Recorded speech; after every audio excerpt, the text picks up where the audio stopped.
The awakening. Remember that you're not going crazy. You're just reached that point where you contracted with yourself to wake up to the reality of coming home to yourself, that you are a divine being having this human experience. And it starts off with the dark night of the soul, where you begin to have memories that formed your belief system, and you begin to question that and releasing it. And I'm not an expert, I'm only an expert in myself. This is about what I've been going through. Um, and allowing yourself to, for me, what I found that I needed to do to go through that process, even when it was incredibly cold outside, is to go out into the forest, to go out into nature. And I'm very grateful to be around a lot of parks, um, and hike and allow the memories to come, the thoughts with it, crying, because that's coming to light for us to acknowledge it and release it if it no longer serves us. Because here's the thing, um, you will find, as I have found, that I just picked up a lot of belief systems based on how I was raised. And, my parents did the best that they could, but they're in their human form had wounds that they didn't particularly heal. And that affected their parenting, how they showed up for us, for me, and how I interpret that as a child,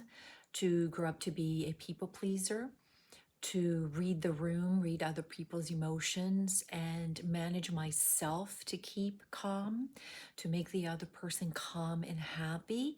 And that's how I showed up to my adulthood, in relationships, in friendships, which you can imagine never worked out, right? Because I kept repeating a very familiar pattern of different people, different names, but emotionally unavailable, reactive, where I was attending to their needs, but I wasn't getting as much back.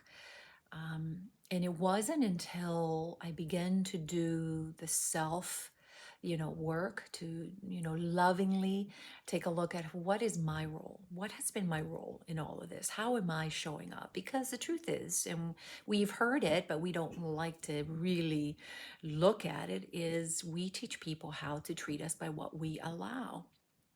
And even though I had a thriving therapy practice, and I consider myself to be knowledgeable, but open to it, I'm always a student of life. I didn't see how I was showing up to my life, so wounded, right?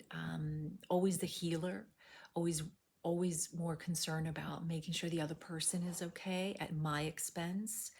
Um, how I ignored red flags and allowed behavior because I kept telling myself it's not worth the, upsetting them.